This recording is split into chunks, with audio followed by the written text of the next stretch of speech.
Assalomu alaykum hurmatli obunachilar. Mana bugun 2-fevral 26-yil. Mana bugun sizlar bilan Gojet.com haqida gaplashamiz. Bu sahr kasali, ya'ni qand kasali haqida gaplashamiz. Gojet.com qand kasalida qanday effektlar berishi mumkin? Foydasi bormi yo foydasi yo'qmi? Shu haqida gaplashamiz.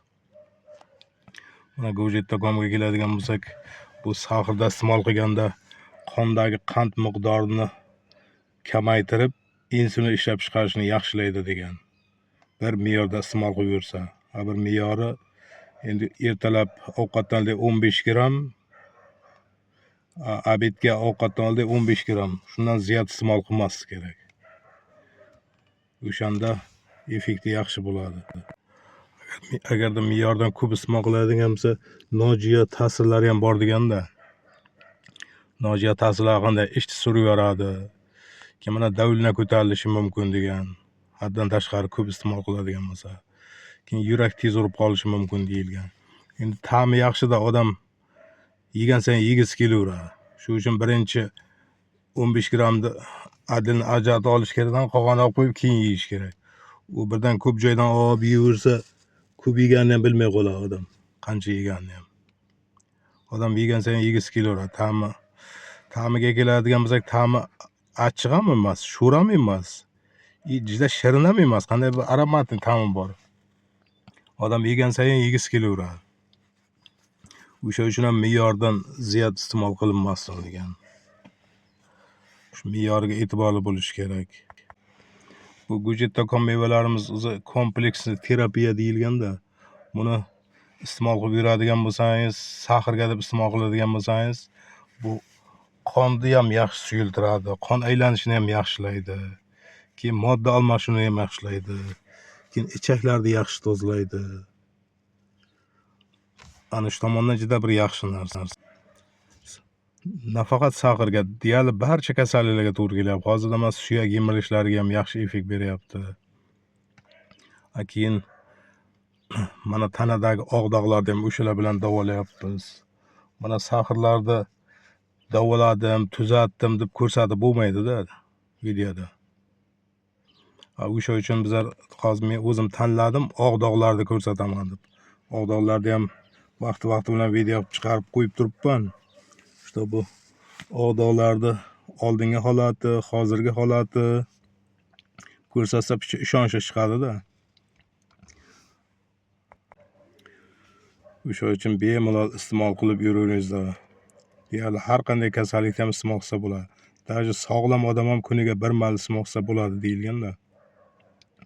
Mana daraxtdan uzib yeydigan bo'lsa, erta pishgan paytiga. Mana ko'chatini ekkanlarga bog'liq bu. Mana obedgacha bo'lgan vaqtga, ertalabdan obedgacha bo'lgan vaqtga 10 dona iste'mol qilsa bo'ladi katta-kattasidan. Obeddan keyin kechgacha bo'lgan vaqtga yana 10 dona iste'mol qilish kerak. Undan iloji boricha ko'p iste'mol qilmaslik kerak. Ko'pini ziyoni katta. O'sha uchun me'yoriga e'tiborli bo'lish kerak. Deyarli barcha kasalliklarda ham bir xil doza belgilaganmiz o'zi. Endi buni asosiy bu ichakni yaxshi tozalaydi-da. Ichak tozalaydi, mana qabziyatni oldini oladi. Mana shu sahrda ham, davlinada ham, deyarli barcha kasalliklarda ham e'tibor qaryapmiz. Ko'pchilik qo'ng'iroq qilgan kishilarda hazm buzilishi bor-da, ich qotishi, hazm buzilishi, ich qotdimi ko'p kasallikni keltirib chiqaradi. O'sha uchun ich qotishiga umuman yo'l bermaslik kerak. Bu Gojet.com mevalarni doimiy iste'mol qilib yuradigan bo'lsangiz, ich qotish kuzatilmaydi. Hech bir mayin keladi shunda. Shunda ko'p kasalliklar o'z-o'zidan so'riladi. Mana sahrda даже doimiy iste'mol qilib yurganda boshlanishi bo'ladigan bo'lsa, sahrni yo'qotib beradi deganda. Keyingi anovlariga keladigan bo'lsak, doimiy iste'mol qilib yurganda sahr ko'p bezovta qilmaydi-da sizda. Mana qoningiz normal suyuqda bo'lsa, qondagi qand miqdori kam bo'lsa, insulin ishlab chiqarish yaxshi bo'lib tursa, sizni sahr bezovta qilmaydi keyin. Buni yaxshi tomoni mana aptekadan doimiy dori sotib olib yotmaysiz.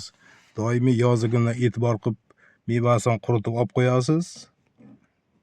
Yoziginiga pishgan mevalardan yeyversangiz ham, qishki kunlariga, kuz paytlariga quritilgan mevalardan iste'mol qilib ketaverasiz.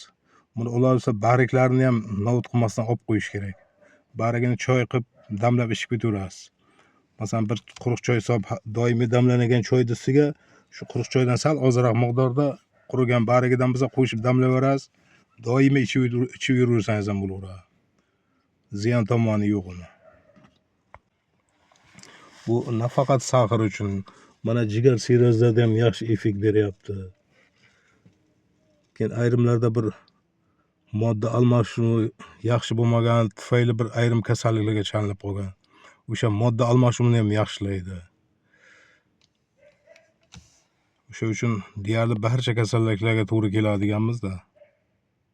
Deyarli barcha kasal ham qon bilan, immun bilan bog'liqda. Ichak, qabziyatga bog'liq, modda almashinuviga bog'liq. Bu yagida go'jalarimiz kompleksiy terapiya deydi. O'sha tomonlardan iste'mol qilsa sizda hech bir kasallik bezovta qilmaydi. Buni daraxtchasidan ekib olgandan keyin iloji boricha oilaviy iste'mol qilish kerak. Dasturxonda bo'lish kerak doim. Doim dasturxonda bo'lish kerak. Masalan, ertalab ovqatdan qaynagan suvga dimlaysalar bir 10-15 minut ichida ichib olasiz, keyin bir 5-6 minutdan keyin zavtrakda obedni qilib ketaverasiz. Uni yo'lga qo'yib olsa bo'ladi, u juda bir qiyin ish emas. Bu yerda самое главное, что daraxtni ekib, yaxshi parvarishlab, o'shandan yaxshi hosil olib yurish. O'shanda hammasiga ulgursangiz bo'ladi. Sog'lom ham yashaysiz. Buni doimiy iste'mol qilib yurgan odamda semirib ketish bo'lmaydi. Chunki tanadagi keraksiz yog'larni eritib, keraksiz suyuqliklar chiqaradi degan. Mana yoshi ulug' insonlar uchun mana prostatit shishlari uchun ham yaxshi. Keyin mana odamning yoshartiruvchi xususiyatlari bor degan. Yosharish xususiyatlariga mana mayda kapillyar qon tomirlarida ham qon yaxshi aylangandan keyin odamda ajin tushishlar bo'lmaydi. Odamning yuzi bir chiroylashadi.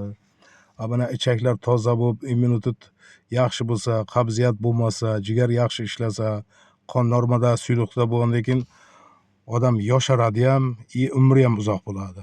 Yegan narsalaringiz hazm yaxshi bo'lgandan keyin ichakni yaxshi tozalaydi. Ichak inson organizmida juda bir yaxshi rol o'ynab beradi. Eng asosiy rolni ichak o'ynab beradi boshlanishiga. Shu uchun e'tiborli bo'lingizlar, doim ekib olingizlar, qiziqingizlar, ekkandan keyin qo'ng'iroqlashib, maslahatlashib ketingizlar. Mayli, e'tiborlaringiz uchun rahmat. Sog' bo'lingizlar. Videoni oxirigacha ko'rganingiz uchun rahmat. Kasal bo'lmangizlar doimo.